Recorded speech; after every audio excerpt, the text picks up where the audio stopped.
Glória a Deus, glória a Deus. Vamos voltar para o tema que está em Provérbios 22, no verso 6, onde Salomão diz: instrui o menino no caminho que deve andar, e até quando envelhecer, não se desviará dele. Olha, como eu disse, essa instrução aqui, ela não depende apenas da palavra de Deus, não depende apenas do ensinador, depende também de quem está ouvindo. Porque esse texto está dizendo, quando envelhecer não vai se desviar. Mas olha, como eu disse, como depende muito também de quem ouve, ou melhor, dele segurar todo o ensino que ele já pegou e não trocar nunca esse ensino, nem por 1 trilhão de euros, de dólares, para poder, na eternidade, ele ter certeza que vai ganhar o melhor de Deus. Mas o próprio Israel tem testemunhos vistos na Bíblia sobre o que Israel viveu, desviado de Deus. Vamos ver qual é o motivo.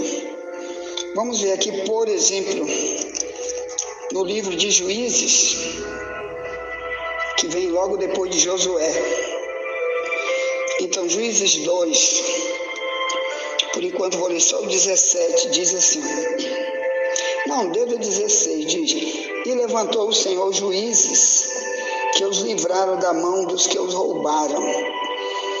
Porém, tão pouco ouviram aos juízes, porém, se prostituíram após outros deuses, encurvaram-se a eles, depressa se desviaram do caminho, por onde andaram seus pais, ouvindo os mandamentos do Senhor, mas eles não fizeram assim. E quando o Senhor lhes levantava juízes, o Senhor era com o juiz e os livrava da mão dos seus inimigos, todos os dias daquele juiz, porquanto o Senhor se arrependia pelo seu gemido, por causa dos que os apertavam e oprimiam. Porém, sucedia que, falecendo o juiz, tornavam e se corrompiam mais do que seus pais, andando após outros deuses, servindo-os e encurvando-se a eles. Nada deixavam das suas obras, nem do seu duro caminho. Aqui é o verso 19. O verso 20. Pelo que a ira do Senhor se acendeu contra Israel, e disse: porquanto este povo transpassou a minha aliança, que tinha ordenado a seus pais, e não deu ouvidos à minha voz, tampouco desapossarei mais de diante deles a nenhuma das nações que Josué deixou morrendo, para por elas provar a Israel se hão de guardar o caminho do Senhor como seus pais o guardaram, para por ele andarem ou não. Assim o Senhor deixou ficar aquelas nações, e não as desterrou logo, nem as entregou na mão de Josué. Olha aqui o que aconteceu. Esse povo de Deus, até aqui, eles tiveram 3 períodos. Um período com Moisés, que Deus usou ele, que amanhã, inclusive, será a história de Moisés, o crescimento espiritual, comparando minha vida e a tua com o crescimento espiritual que teve Moisés, viu? Que passou 40 anos da sua vida sem nenhum tipo de ensino bíblico na sua vida, nada vezes nada, nenhum relacionamento com Deus vivo e verdadeiro, e apenas depois de 40 anos é que ele teve a primeira experiência com Deus. E ali Deus começou a se relacionar com ele, e depois disso, para sempre, foi um servo de Deus até a morte. Nós vamos então comparar nossa vida com a de Moisés amanhã, porque a minha vida foi mais ou menos parecida com a dele. Moisés se converteu a Deus com 40 anos de idade, e nunca antes disso ouviu as verdades bíblicas, mas é o que a Bíblia diz, né? que a Bíblia diz que ele foi instruído, né, nas artes, isso é Atos 7, 22 e 23, instruído em todos os tipos de ciência e ensino dos egípcios, até que inteirou 40 anos, ele começa uma vida com Deus. Ele abandonou tudo que aprende do Egito e agora vai aprender só com Deus. Então nós vamos tratar esse assunto amanhã. Por que Moisés recebe tanto elogio da Bíblia? Por que ele é um dos homens que mais recebe elogio na Bíblia? E por que muitos de nós não vão ter elogio nenhum da parte de Deus, nunca, jamais? Porque não tem instrução nenhuma na sua vida, ou jogou fora, teve e jogou fora logo. Misericórdia. Bem, então a primeira fase de Israel, até aqui no período dos juízes, foi, primeiro, Deus deu para Israel uma lei através de Moisés. Quando morreu Moisés, Deus levantou Josué, que depois vamos estudar também a história de Josué. Então, depois que Josué morreu, veio o período dos juízes. Quer dizer, primeiro Israel foi liderado por Moisés, depois por Josué e depois pelos juízes, que foram cerca de 13. E no meio delas tinha uma mulher chamada Débora, que era uma das líderes principais no meio dos juízes. Era uma profetisa que viveu como se fosse a rainha única de Israel, a única líder que ordenou leis para Israel, e Israel atendeu, foi submisso a ela até a morte dela, desta mulher chamada Débora. Bota aí no YouTube um filme bíblico, bota assim, filme bíblico da história de Débora, você vai ver a história toda dela. Se der tempo a gente vai estudar também sobre a Débora aqui. Crescimento de um cristão igual Débora. Ponto. Então, no período dos juízes, o povo estava totalmente desviado. Olha como começou aqui, ó. Então, essa terceira fase de Israel, que é depois de Moisés, depois de Josué e agora período dos juízes, o povo estava totalmente desviado. Diz, ó, Juízes 2, 7 em diante, diz, serviu o povo ao Senhor todos os dias de Josué e todos os dias dos anciãos que prolongaram seus dias depois de Josué, e viram toda aquela grande obra do Senhor, a qual ele fizera a Israel. Faleceu, porém, Josué, filho de Num, servo do Senhor, da idade de 110 anos, e sepultaram-no no termo da sua herdade, em Timnat-Heres, no monte de Efraim, para o norte do monte Gaás. Esse túmulo de Josué está até hoje em Israel, tá certo, irmão? Você quiser, digite no YouTube, o túmulo de Josué hoje em Israel, que tem vários guias turísticos que vão te levar através do vídeo para você assistir, onde está não só o túmulo de Israel, mas o túmulo de Davi, de Abraão, de Isaac e Jacó, que é visitado por multidão de gente no mundo inteiro. E um monte de outras ocorrências bíblicas, está tudo hoje lá em Israel, para você ver que tudo que foi da Bíblia é verdade, não é uma brincadeira. Então aqui diz, verso 10, Juízes 2, foi também congregada toda aquela geração a seus pais. E outra geração após ele se levantou, que não conhecia o Senhor, nem tampouco a obra que fizera Israel. Aqui é Juízes 2:10.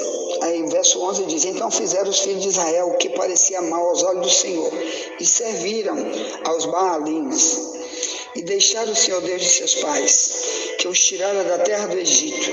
Foram-se após outros deuses, dentre os deuses das gentes que havia ao redor deles, e encurvaram-se a eles, e provocaram o Senhor a ira, porquanto deixaram ao Senhor e serviram Baal e Astarote. pelo que a ira do Senhor se acendeu contra Israel, e os deu na mão dos roubadores, e os roubaram, e os entregou na mão dos seus inimigos ao redor, e não puderam mais estar em pé diante dos seus inimigos. Por onde quer que saíam, a mão do Senhor era contra eles para o mal, como o Senhor tinha dito, e como o Senhor lhes tinha jurado, e estavam em grande aperto. E levantou o Senhor juízes que os livraram da mão dos que os roubaram. Ponto. Então, olha o perigo aqui, irmãos. Uma geração que não conhecia nada de Deus. Como tem hoje multidões no mundo inteiro, até nas igrejas. Tem gente que vai morrer, sim, irmão. Como morreu muitos na época dos juízes. Sem Deus, mas na idolatria, já que a Bíblia diz, o idólatra, sua parte é no lago de fogo. Apocalipse 21, no verso 8. Então, era uma geração que não conhecia Deus, por isso estava desviado. Mas onde que se encaixa o provérbio 22, verso 6, que diz, instrui o menino no caminho que deve andar, e quando envelhecer não desviará dele? Como que vai se encaixar aqui um texto desse? Não tem como. Porque, com certeza, nessa geração, não tinha quem os ensinasse. E mesmo assim, depois que Deus levantou juízes, eles não quiseram andar como Deus queria. Porque o papel do juiz era o seguinte, a palavra juiz quer dizer aquele que vai andar dentro da justiça, das leis de Deus. Como Paulo diz em Romanos 6,18, que você se tornou um cristão para que seja servo da justiça, para servir a justiça para a santificação. Quer dizer, as leis de Deus são a justiça de Deus, os mandamentos são as leis, a justiça que Deus quer que a gente ande nela. E quando Deus levantava juízes, o propósito era esse, era ensinar a verdade, era tornar eles de volta para o ensino bíblico, dado desde a época de Moisés, desde a época de Josué. Mas só que quando aquele juiz falecia, pronto, a geração que vinha depois não queria mais saber de nada. Quem estava vivo não ensinava os outros, ou porque não aprendeu, ou porque queria mesmo viver na sua carne, como tem hoje multidão, né? Que você ensina, mas ele quer viver sua carnalidade, sua meninice, sua cegueira espiritual. E o pior, se desvia, não aceita mais nenhuma verdade bíblica nele, como estava Israel na época dos juízes, depois da morte dos juízes, e o resultado, sofrer. Aqui diz que Deus deixava eles viverem no meio dos inimigos, e ali eles sofriam, e ali eles passavam fome, e ali os inimigos vinham e matavam. O que é isso? É porque Israel, naquela época, é igual hoje. Israel hoje está no meio de nações inimigas de Israel. Todos os países que estão hoje em volta de Israel são muçulmanos. E o Islã odeia Israel por causa do Alcorão, que manda extinguir Israel. Por quê? Porque na tradição, que eu escrevi vários livros sobre o Islã, e eu peguei um livro de nota de rodapé que tem aqui na Biblioteca Pública de São Luís, um Alcorão com nota de rodapé que explica todas as fases do Maomé, que fundou o Islã, inclusive na morte, diz que uma menina judia, uma senhora judia, fez um guisado para se vingar de tanta perversidade que Maomé fazia, que ele era um latrocida, ele invadia as terras de Israel para matar a multidão de judeus e roubar e ficar rico com as terras, com o ouro de Israel. Israel sempre teve muito ouro. Aí, quando ele chega numa cidade chamada Caibar, nas cercanias da Arábia Saudita, onde hoje é a Arábia Saudita, antigamente chamava-se Planície Arábica, e ali tinha muitas cidades onde vivia só judeus, e um desses locais chamava-se Caibar. E quando ele entra lá, que ele faz um destroço lá, ele mata multidões de gente com um exército super gigante dentro dessa terra chamada Caibá.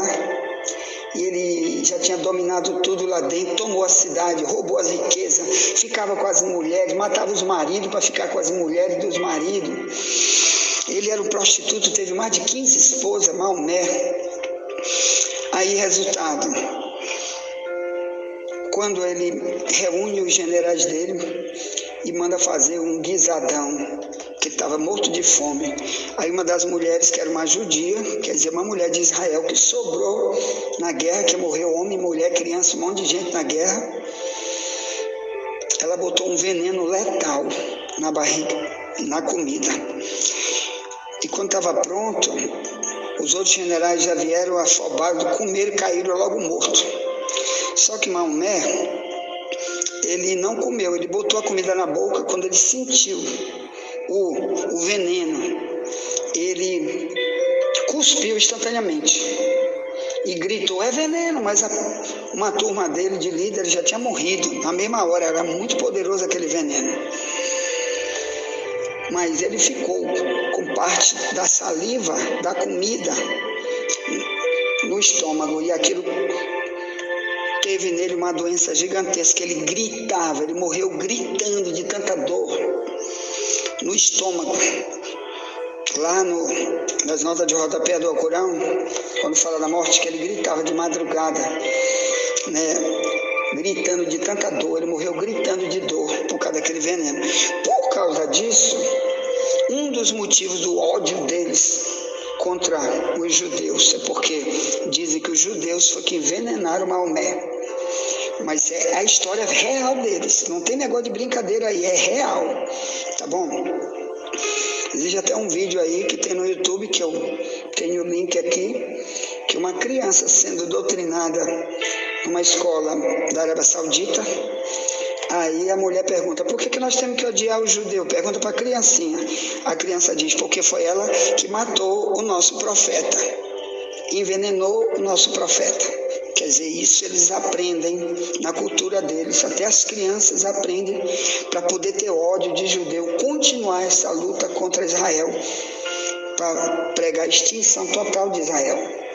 Bem, então aqui os inimigos ficaram em redor. É um dos perigos de você não querer a verdade, de você preferir uma religião falsa, de idolatria, de não ter um verdadeiro ensinador para você. Você vai estar no meio de inimigo. Na Bíblia diz: vigia, porque o diabo, vosso adversário, anda em derredor, bramando como leão, buscando alguém que possa tragar. 1 Pedro 5,8. Então Satanás vai usar pessoas, vai usar situações hoje, porque ele é o mesmo, ele trabalha do mesmo jeito, ou melhor, ele usa pessoas, usa guerras, usa pessoas ladronas, corruptas, de religião falsa, para a destruição de qualquer um que está desviado, desigrejado. Então, isso é um dos perigos de você instruir alguém com a verdade e ele se desviar, ou você instruir ele com uma mentira, com uma religião falsa. Porque do mesmo jeito ele vai estar, se ele não tiver na verdade bíblica, para Deus protegê-lo, para Deus lançar as bênçãos do Salmo 91 sobre ele, ele vai viver para ser um refém do adversário. O diabo pode matar a hora que quiser, botar uma doença, trazer um desastre de carro, porque ele está em rebeldia, não quer a instrução, ou então quem ensina ele não ensina a verdadeira instrução, como foi na época dos juízes. Enquanto eles tinham um juiz verdadeiro, quer dizer, bora ler a Bíblia, aqui todo mundo é a Bíblia. Aí eles viviam que era uma beleza, protegido, Deus protegia, qualquer inimigo que vinha, Deus protegia, livrava, fazia eles ganhar a guerra. Mas quando o juiz morria, aqui diz, ó, Juiz 2,18. E quando o Senhor lhes levantava juízes, o Senhor era com o juiz e os livrava da mão dos seus inimigos todos os dias daquele juiz, porquanto o Senhor se arrependia pelo seu gemido, por causa dos que os apertavam e oprimiam. Porém, verso 19, sucedia que, falecendo o juiz, tornavam e se corrompiam mais do que seus pais, andando após outros deuses, servindo-os e encurvando-se a eles, nada deixavam das suas obras, nem do seu duro caminho, pelo que a ira do Senhor se acendeu contra Israel.